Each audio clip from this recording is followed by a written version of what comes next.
This story is so insane, and this is why I'm glad I'm not dating anymore, because I feel for you ladies.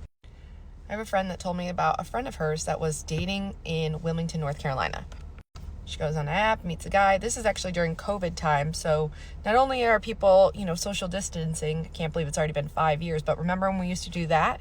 They decided to go have a drink at like an outdoor place, social distancing, and then date was going really well.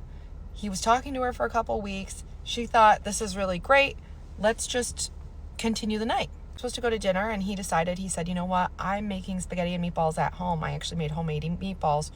Do you want to come back to my place and we can save some money and then we can talk and it's less social distancing and worrying about COVID and all these things, right?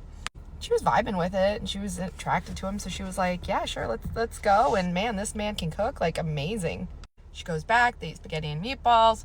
They have a couple glasses. One thing leads to another. She stays over. 2 a.m. She's not feeling well. She wakes up and she's like, her stomach is really hurting.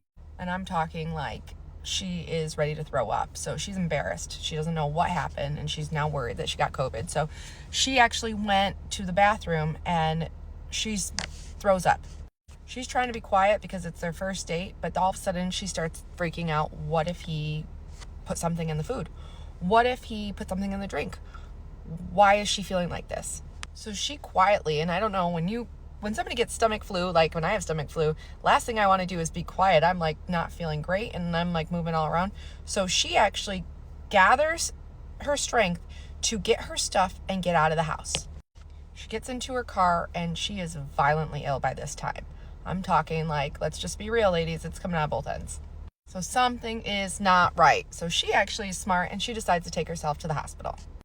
She ends up getting her stomach pumped because of how ill she is. And the doctor says, well, let's just, let's get your stomach pumped. Let's get it out. Let's see whatever the allergic reaction is. Let's just see.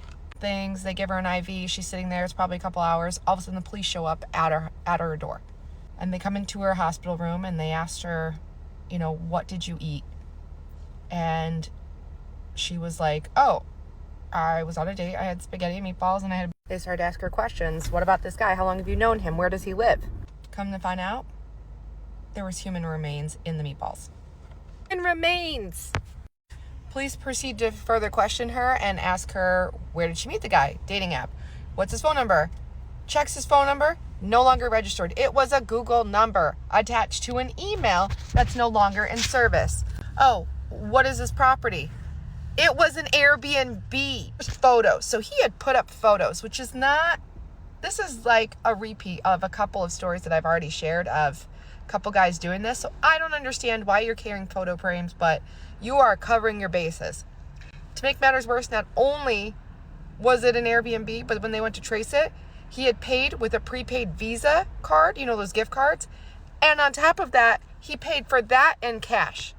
He knew what he was doing. This is way too clean. This is so crazy.